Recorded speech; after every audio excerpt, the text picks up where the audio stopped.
Hey guys, Justin with Ready Business Systems, and today is July 24th. Today I'm going to be going over something different. It's things I wish I knew before I got into real estate. So I have right now I have a single family house that I rent out as an Airbnb and a winter rental. Then I have 2 duplexes, and it's been really hard for me to just get those properties I have, and it's taken me years and years and years.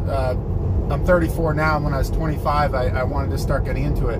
But I wanted to share with you things that I've learned that set me back and over that time period. So, unfortunately, when you make a mistake relating to real estate, you kind of screw yourself over for a couple of years and you need to recover. So the first thing is, and there are things you're going to want to do to prepare, because, you know, when you go to get a loan, you don't want to find out you should have done things differently 2 years ago.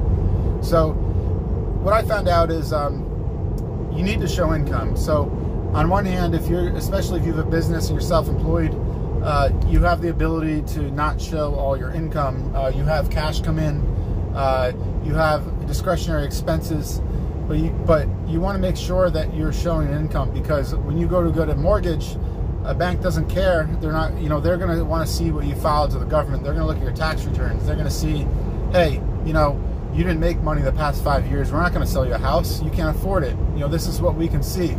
You can tell them whatever you want, but they're going to go by your tax returns. So if you walk to a bank today and you haven't been showing your full income for the past 2 years, and you've been reporting a loss, and you want to borrow money from them, they're going to tell you, well, for the next 2 years, you know, show an income and then come back to me. So you just cost yourself 2 years at a time. So you want to show income on your books. You can go to an underwriter and a mortgage broker and show them go to a bank and show them your paperwork, show them your pending tax returns, and they'll kind of give you an idea of what you'll be able to afford and what you need to be able to afford. So you'll have a goal, and you know what direction you need to go in, what road you need to take to accomplish that. So what they do is, if you have a bad year, if you have a better year, they're going to average the 2 years of tax returns. Sorry, if you have a worse year, so if it's 2019, so if my 28 return was bad and my 2017 return was really good, they're going to take my 2018 return for numbers, so my bad return.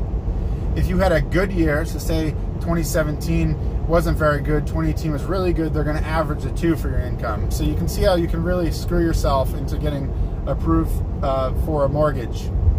So that's one end of things. That's the income end of things. On the expense end of things, they're going to look at your credit report, and what they're going to do is they're going to look at your liabilities, your monthly liabilities. So if you're financing everything under your personal name, that's going to affect your debt to income ratio, which is a huge thing as well. And if you're self-employed, you finance a lot of equipment, you're going to have a lot of debt. And they're going to assign that to you personally if it's under your personal name.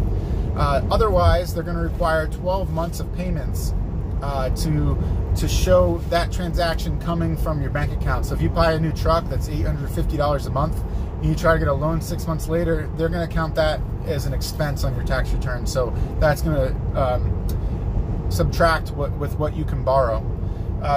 Ways around that is to finance things through your business. So you can be a guarantor, and if your business is a separate entity, if you have an LLC, something like that, you can be the guarantor on the loan, but the loan will be under the business name.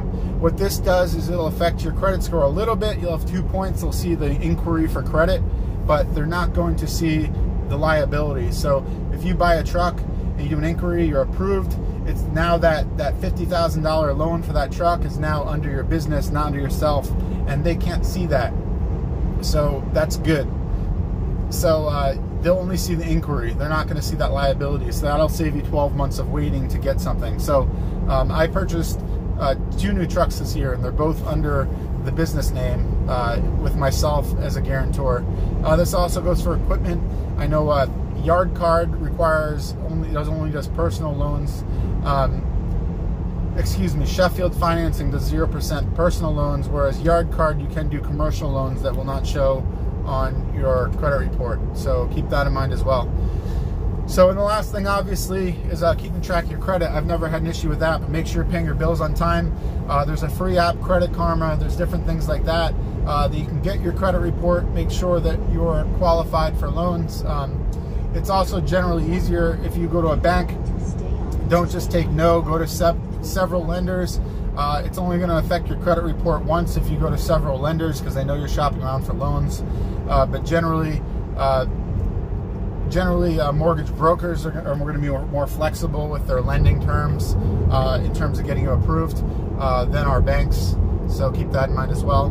But any other questions, check out my other YouTube videos, check out the website, readybusinesssystems.com, or feel free to post a comment below. I'll catch you guys next time.